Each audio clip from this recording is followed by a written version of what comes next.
Inside the Fox 59 studio, welcome to Football Friday night. I'm Dave Griffiths on Sectional Final Friday in Central Indiana. Trophies on the line, 4 weeks till states at Lucas Oil Stadium. Let's run down what's on tap for the program. You'd love to see a Thanksgiving weekend, but we'll take a 1v2 for a 5A sectional. Highlights there, plus a pair of reigning champions meet tonight in Class 4A. Great matchup in 3A, Western Boone and Brebeuf eyeing regionals, and we'll announce a winner to last week's Shelbourne Knee Center play of the game. Those stories plus the Colts come out on top and get a nice, easy weekend ahead as a reward. Recap of Thursday Night Football is just about 15 minutes away, but we begin with the high schools. Sectional 13, and a matchup we've been looking forward to for some time. It has decided the sectional title 3 years in a row now, Cathedral and Decatur Central, and this time the Irish are ranked #1 with the Hawks playing at home, #2 in Class 5A. Action in the third quarter. Cathedral up by 10. Seth Menser takes it up the middle, untouched into the end zone. Make it 17-0 Irish. Later in the third quarter, Decatur Central, they know they got to keep up. They're going for it on fourth down in Cathedral territory, but pass falls incomplete. Cathedral takes over. We go to the fourth quarter. Irish get in the groove. Danny O'Neill, the quarterback, breaking tackles in the secondary, shoving guys down to the 1-yard line. Not quite inbounds, but from there, it took him a couple plays to finally be able to pound it in, and it is Menser there finding a little space off the edge. 31-7 Cathedral, sectional champions. How about Zionsville? State runners-up in Class 5A last year, hosting Kokomo tonight, and Zionsville came out in the second half already well ahead. Christian Abney handoff to Gage Bankert. That made it 42-7 in the third quarter. The backups come in. Zionsville's kind of on cruise control here. Lauer Kawhi on the play, looking down the field, picked off by Kokomo. The Cats ranked in the top 10 in Class 5A, so this is certainly a statement game for someone like Zionsville. One final touchdown for Kokomo as Evan Barker takes it in on the quarterback keeper. 42-17 is the final. Zionsville winners. To 6A. And a top 10 matchup for the Sectional 5 title. Brownsburg is 8-2, Cardinal 9-1. Oh, and the Greyhounds have won 8 straight sectionals as well. Let's get to the game. Bulldogs would come out very strong tonight. Opening drive, they went straight downfield. Jaden Whitaker finds Brady Probst. Little deflection, but good. 7-0. Carmel would fumble the kickoff, so Brownsburg gets it. First play after that, Jaden Whitaker, the option keeper, into the end zone. Just like that, 14-0 Brownsburg, eyeing the upset. Third quarter, now a 24-0 game. Carmel finally gets on the board. They can strike quickly. Reese Bell in the touchdown from Zach Osborne made it 24-7, but Brownsburg able to put it on ice in the fourth quarter. Garrett Sherrill this time with the touchdown. The first sectional title for Brownsburg since 2009. 31-7, Bulldogs over Carmel. Last year's 6A runners-up, Westfield, hosting Hamilton Southeastern. Both of them in the 6A top 10. And the Rocks were hot in the first quarter. Maximus Webster finds Gabe Arambolis with a good gain down the sideline. That would lead to this. Micah Hauser bouncing the carry outside. No one can chase down Hauser into the end zone. 7-zip Rocks. Royals flashing from defense here.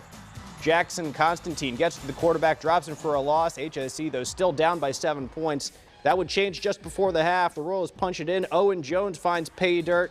This one went down to the wire, but a field goal at the horn gives Westfield the win, 24-22. Reigning champs and state favorites in Class 6A, Center Grove hosting Columbus North. First possession goes to North on third down. You can't hold the ball that long against the Center Grove defensive line. It is one of the best, not just in the state, but in the country. And in the offense, well, they can put up some points too. Daniel Weems, a big part of that, takes that carry to the sideline and just jets down there for the touchdown. 7-0 Trojans. Taven Jackson now dumping off to Weems. Gets some blocks from his receivers, makes a few moves. Once again, straddling the sideline and diving for the goal line. Another score, 14-0. And when Center Grove gets in close, you just can't stop him. Weems again, his third touchdown already. 41-7 is the final. Center Grove wins. Some scores from tonight. Lawrence North, its first sectional title since 1990, beats Lawrence Central 28-20. And Bloomington South over Bloomington North 24-17.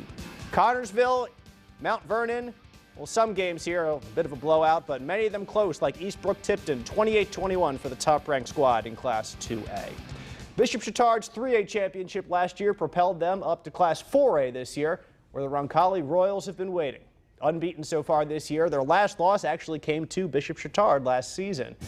We'll pick it up scoreless in the second quarter.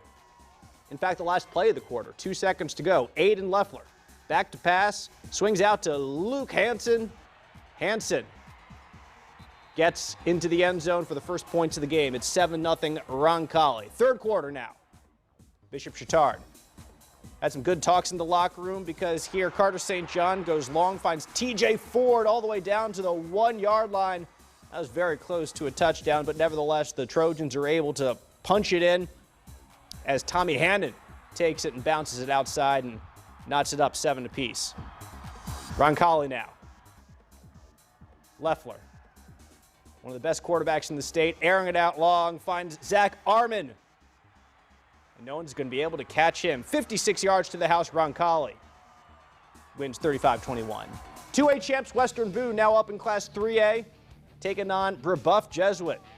Braves ranked third in the class. Big matchup, sectional 28 here. Start of the third quarter, the Stars are down big, trying to catch Brebeuf napping with an onside kick, but nope. Braves fall on it, so they're going to start with great field position, and they make them pay. Nolan Buckman up top. 1 foot, 2 feet, both of them in bounds. That is a touchdown. Webo answers, though, on defense. Garrett Morton picks it off, and he's going the other way before finally pushed out of bounds. Stars just could not punch it in from there, though. And the Braves would get their next possession. Buckman to Max Walters alone for another score. Webo's title run ends at 3 in a row. The Braves win 42-17. Danville, 3A runners-up a year ago at home, taking on their Sagamore Conference rivals, Tri-West. First half, Danville with the ball, Cale Payne passing, Tyler Dostin catching. 7-0, Danville on top at the half. But the second half, it is Tri-West's turn. Ty Owens looking end zone, the tight end, Alex Covey there, big 6'4" target, makes it a 10-7 ball game. The Bruins offense starts clicking here. Owens looking long. Jace Moore behind the defense for the touchdown. 18-13 Tri-West winners, sectional champs. Plenty more high school